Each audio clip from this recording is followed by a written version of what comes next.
جب محبت ہو جائے دیوانگی سے تو ہر جمعرات درگاہ بھی ڈیٹ لگتی ہے، اور جب بہن بن جائے CID تو پیار بھی پولیس کیس بن جاتا ہے۔ ڈرامہ من مست ملنگ کے نئے پرومو نے تو سچ میں ہنگامہ مچا دیا ہے۔ آئیے دیکھتے ہیں اس بار کا قصہ کتنا مسالے دار ہے۔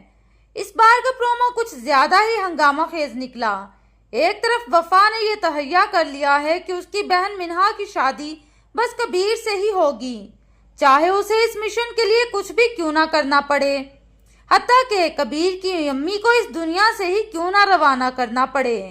جی ہاں، وفا کا منصوبہ ہے کہ کبیر کی ماں کو راستے سے ہٹا دیا جائے تاکہ منہا بن جائے کبیر کی دلہن اور ان کے گھر میں آ جائے عیش و عشرت کی زندگی۔ وفا منہا کو حوصلہ دے رہی ہے کہ دل جیت لو کبیر کا، لیکن منہا کے دل میں خوف ہے کیونکہ اسے معلوم ہے کہ کبیر کی ماں کبھی بھی اس رشتے کو قبول نہیں کریں گی۔ دوسری طرف کبیر اور ریا کی محبت بھی کسی فلمی سین سے کم نہیں۔ یہ دونوں فیصلہ کر چکے ہیں کہ وہ ایک دوسرے سے ہی شادی کریں گے، چاہے دنیا کچھ بھی کہے۔ لیکن درمیان میں آ گئی ہے ہماری فیورٹ جاسوس آنٹی اسما، جو ہر وقت ریا پر CCTV کی طرح نظر رکھتی ہیں۔ اب جب ریا رات کو دیر سے گھر آتی ہے تو اسما کا بلڈ پریشر آسمان کو چھو لیتا ہے، اور اس بار تو وہ سیدھی پہنچ گئی کبیر کے گھر، جہاں کبیر کی ماں نے ایسی باتیں سنائیں جیسے وہ شادی کے لیے CV مانگ رہی ہوں۔ کبیر کی ماں اس وقت پوری ساوج موڈ میں تھی، کہنے لگی اسما بی بی آپ اپنی شادی کیوں نہیں کر لیتی؟ کب تک بہن بھائیوں کی زندگی پر پہرا دیتی رہیں گی؟ اور اوپر سے مٹھائی بھی تھما دی جو اسما گھر لے آئیں۔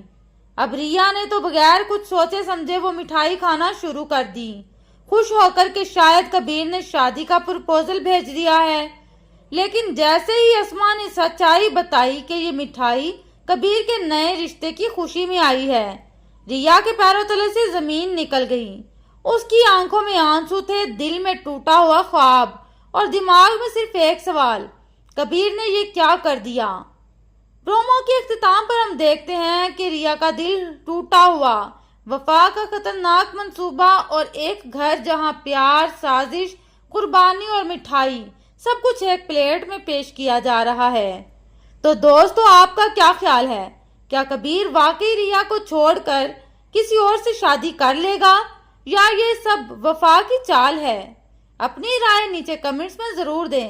اگر ویڈیو اچھی لگی ہو تو لائک اور سبسکرائب ضرور کریں، ورنہ اسما آپ کے گھر بھی مٹھائی لے آئیں گی۔ اللہ حافظ۔